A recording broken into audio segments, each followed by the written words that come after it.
The battlefield was quiet now, but the silence was heavy, almost suffocating. Smoke curled from the wreckage of alien machines, and scorched metal littered the ground like the bones of giants.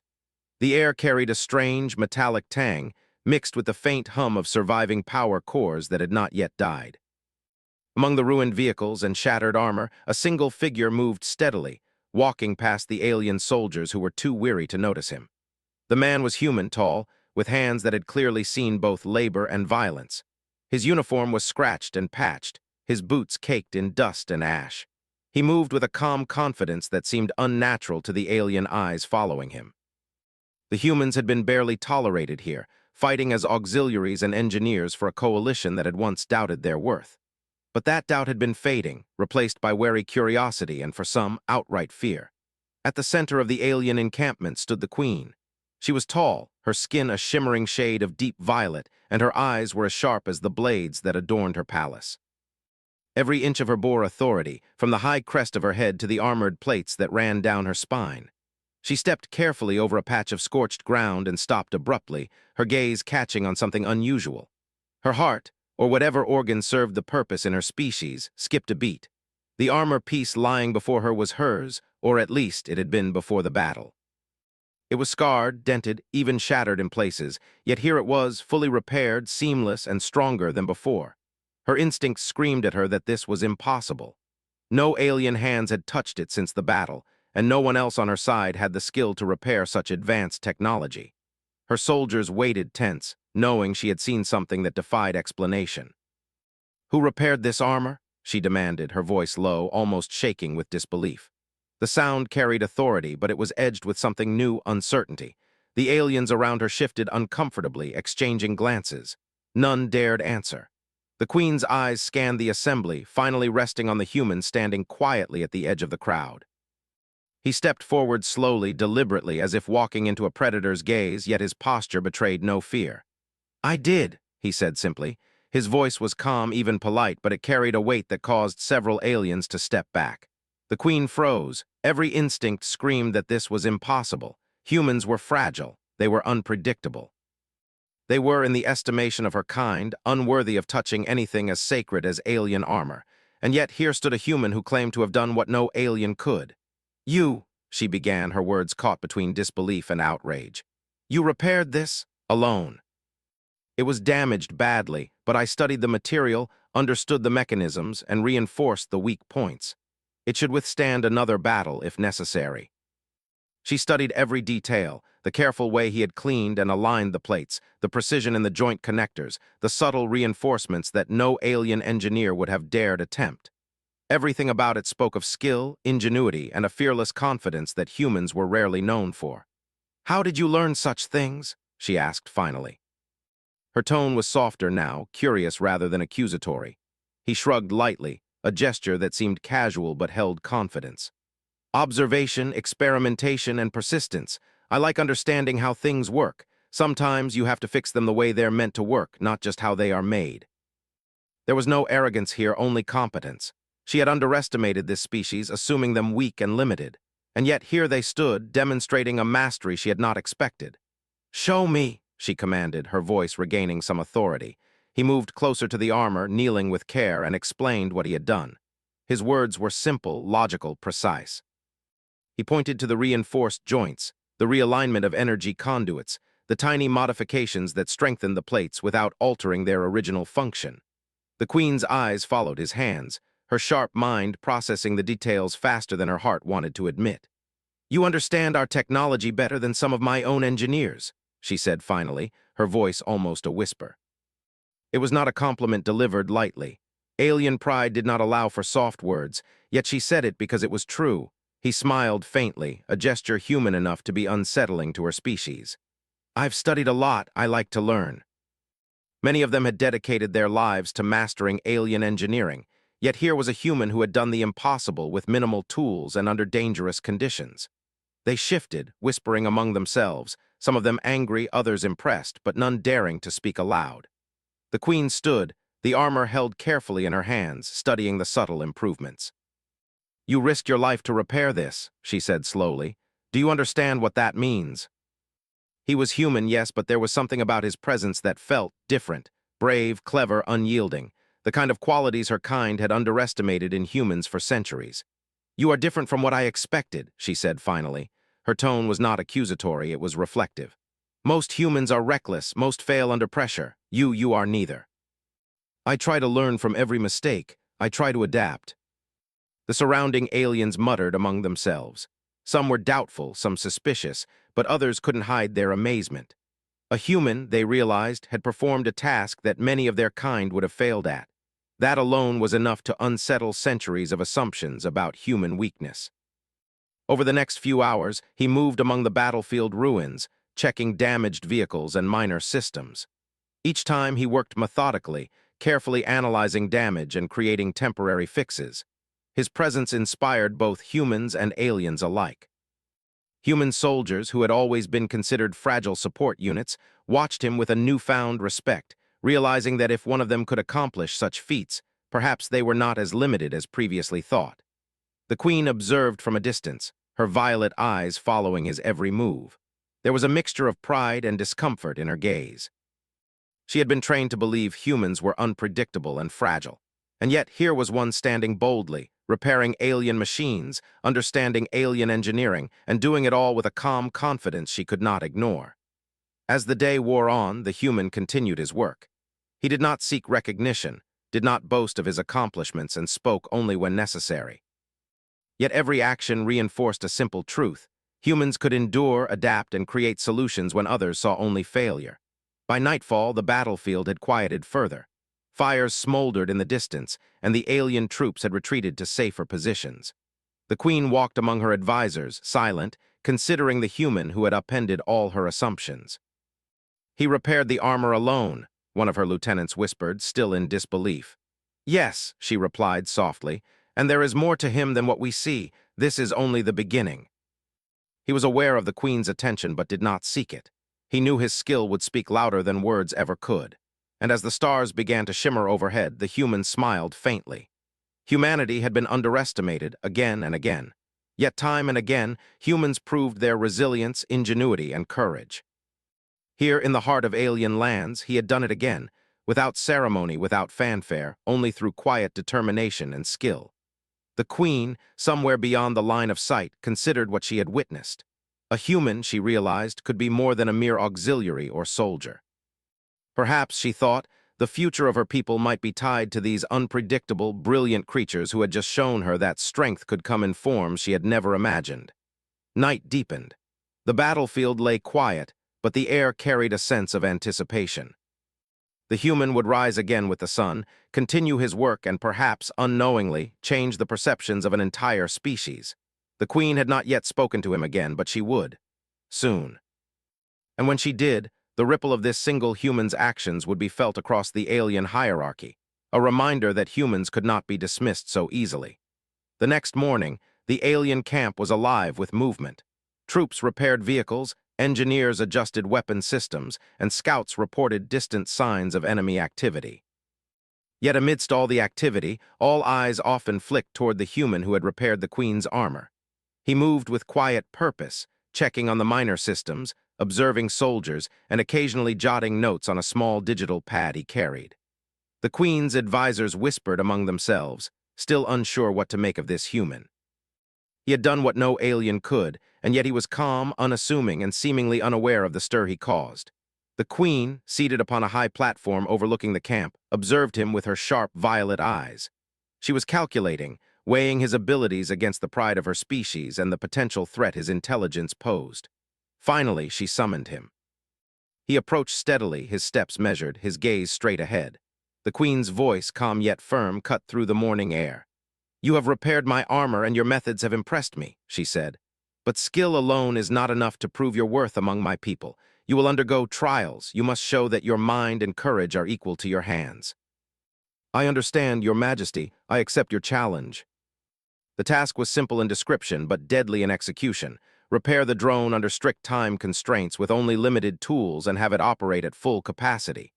The human approached the machine calmly.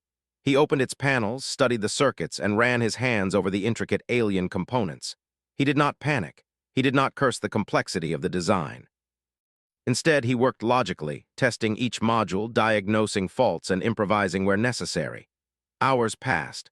Sweat beaded on his forehead, his hands moved with steady precision, and the crowd watched in tense silence. The queen herself leaned forward slightly, curiosity and doubt warring within her. Could this human really succeed? Finally, with a soft hum and a flash of energy, the drone systems rebooted. Its sensors flickered online, its engines purred, and it hovered steadily in the air. The queen's eyes widened, and even her advisors could not hide their astonishment.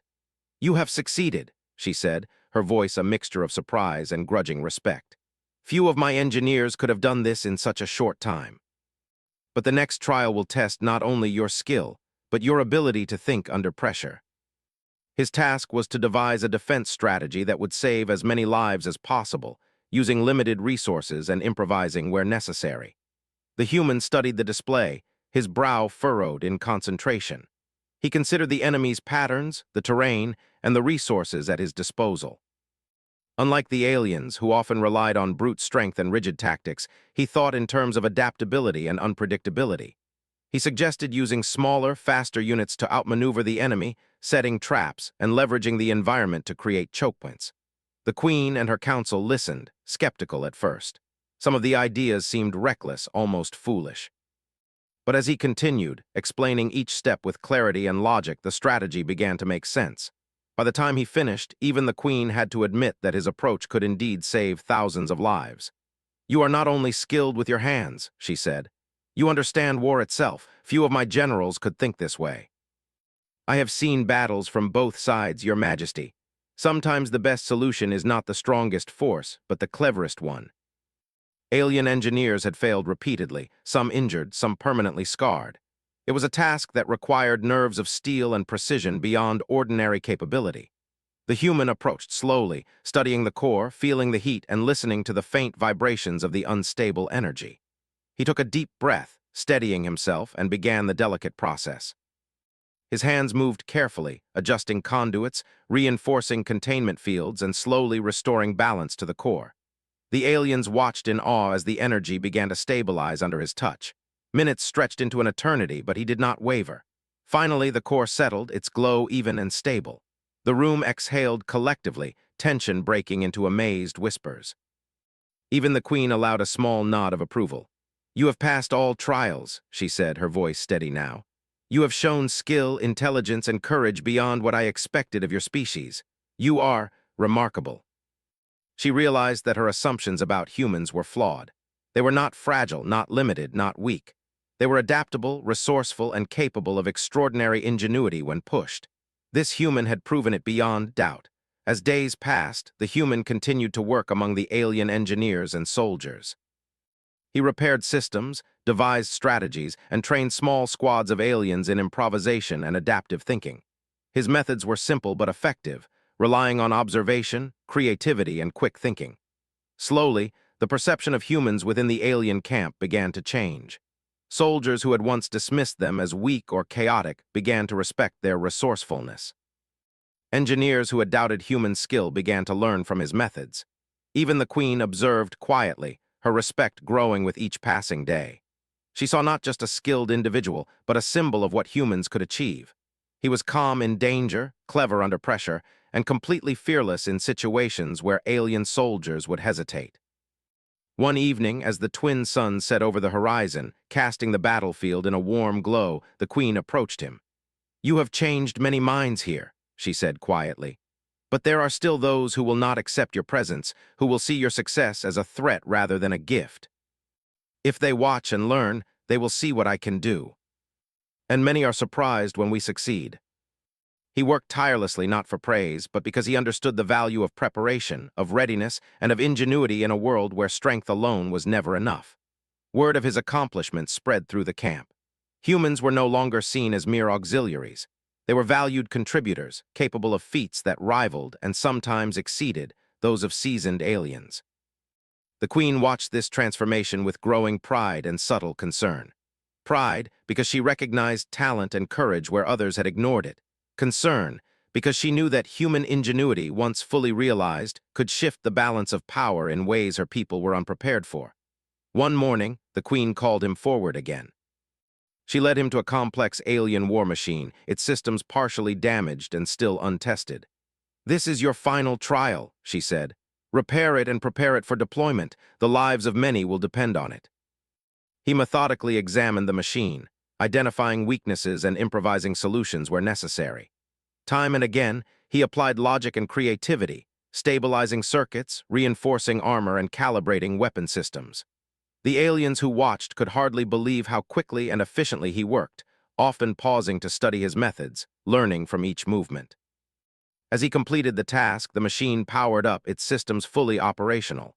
The Queen inspected it, noting the flawless execution, the careful reinforcements, and the subtle improvements he had made. "You have exceeded my expectations," she said softly. "You are no longer merely a human among us. You are a master of skill and strategy, a symbol of ingenuity that even we cannot ignore." He had changed perceptions, reshaped expectations, and demonstrated that humans could be more than allies. They could be innovators, leaders, and indispensable partners.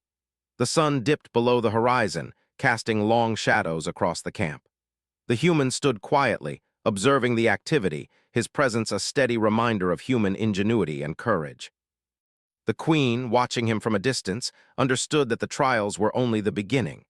Humanity, she realized, could not be underestimated, and this one human had already proven that with calm skill, cleverness, and unwavering determination. The night fell over the alien camp, but the ripple of his actions would continue to spread. Soldiers whispered, engineers discussed, and the Queen herself considered the possibilities. A single human had done what many had deemed impossible, and in doing so he had begun a quiet revolution, not through violence, but through the simple, undeniable power of skill, intellect, and courage. The day began quietly, but the tension in the air was impossible to ignore. Scouts had returned with urgent reports.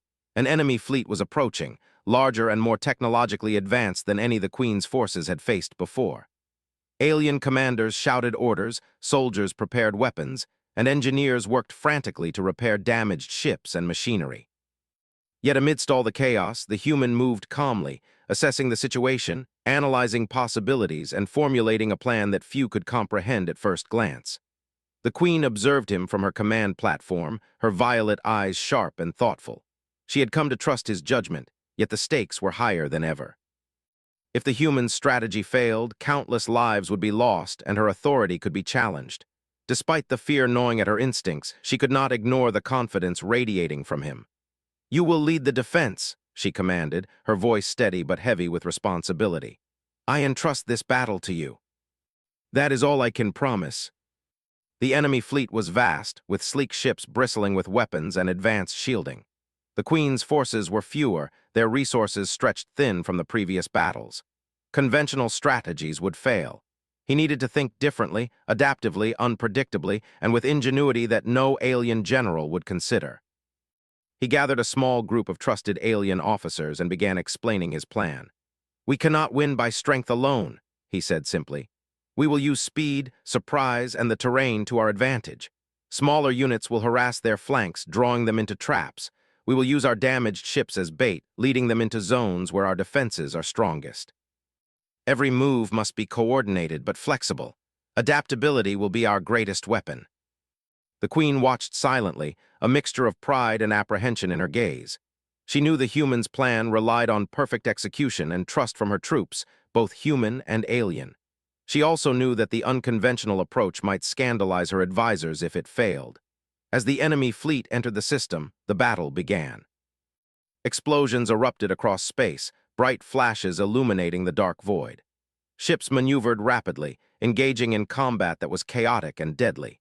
Yet the human remained calm, issuing precise commands, adjusting strategies in real time, and anticipating the enemy's movements. He directed small, fast units to flank the enemy, drawing their attention while the main fleet stayed hidden behind asteroids and debris.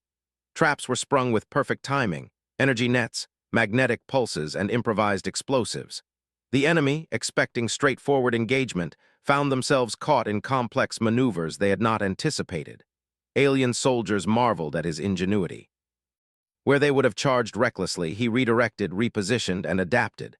Where they would have relied on brute strength, he used clever tricks and timing.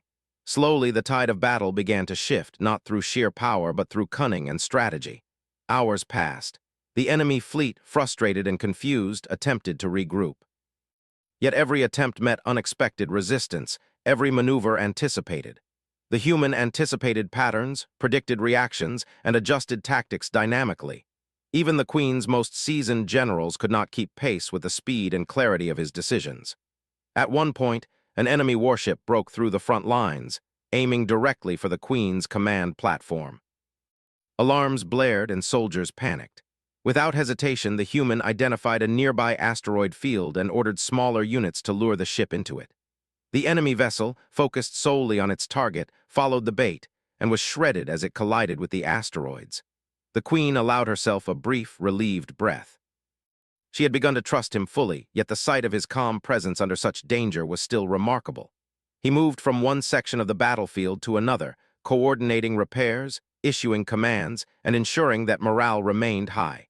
His humanity, unexpected, underestimated, was proving to be the decisive factor. Meanwhile, alien soldiers began to notice a change in their perception.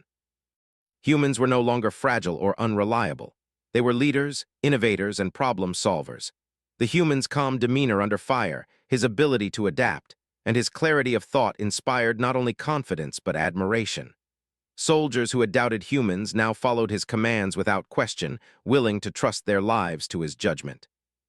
As the battle raged, the human spotted the enemy commander's flagship, a massive ship bristling with weapons and shields.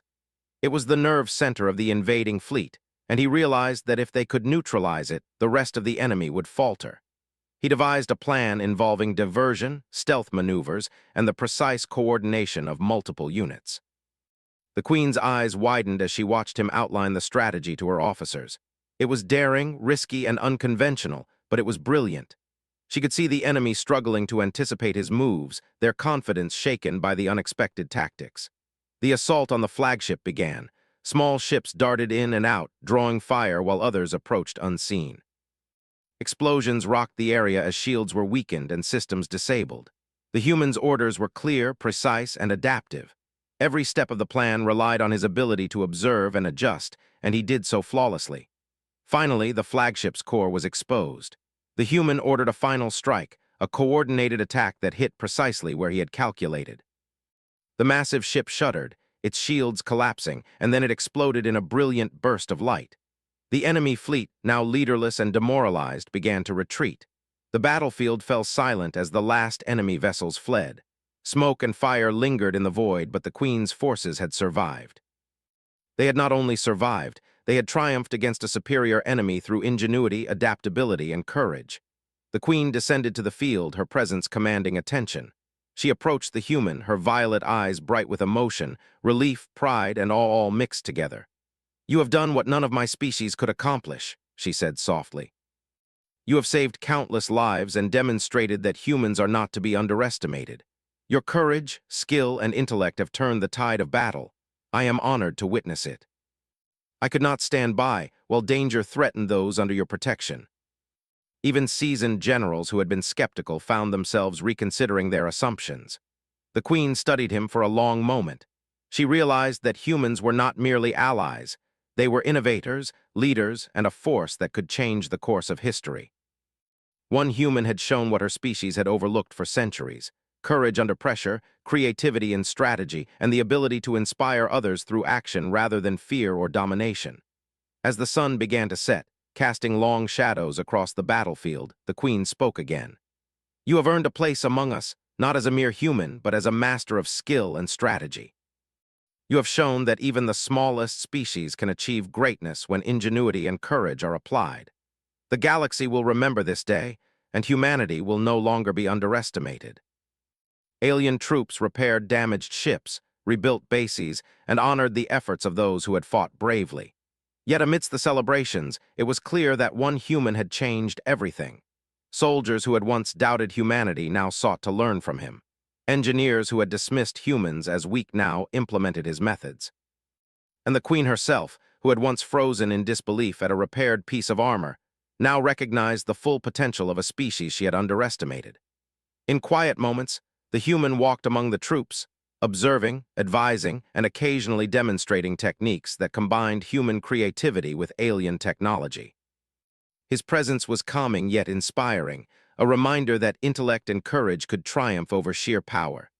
The Queen, watching him from her platform, allowed herself a rare smile. She realized that the universe was larger and more unpredictable than she had ever imagined. A single human had proven that adaptability, intelligence, and courage could outmatch even the most advanced technology and the most disciplined forces. The human had not sought recognition, nor had he demanded reward. Yet his actions had reshaped perceptions, altered strategies, and saved countless lives. He was a symbol of humanity's potential, an example of what could be achieved when determination, creativity, and bravery were combined. As night fell over the planet, stars twinkling in the dark sky, the humans stood quietly, surveying the aftermath. The battle was won, the enemy defeated, and the future uncertain, but brighter than before. He had done more than repair armor, stabilize systems, or lead troops. He had proven that humans, often dismissed and underestimated, could rise to challenges that seemed impossible. The Queen approached, standing beside him silently for a moment. "You have changed my mind," she said softly. "And perhaps unknowingly, you have changed the course of our species as well. Not through domination or brute force, but through ingenuity, courage, and the relentless determination to do what was necessary. The galaxy would remember this day, and one human's actions would serve as a reminder that even the smallest species could achieve greatness."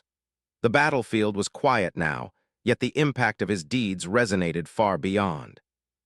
Alien soldiers, engineers, and commanders carried the lessons of his ingenuity with them, a living testament to the potential of humanity. The Queen, once doubtful and cautious, now understood that humans were more than allies. They were equals, capable of shaping the future of the stars. And so, as the twin moons rose and bathed the battlefield in silver light, the human stood among the aliens, a quiet figure whose courage and intellect had turned the tide of war. The stars above seemed to shine a little brighter that night, reflecting the promise of a species that had finally begun to claim its place among the stars. Humanity had been underestimated. Humanity had triumphed. And the universe had taken notice.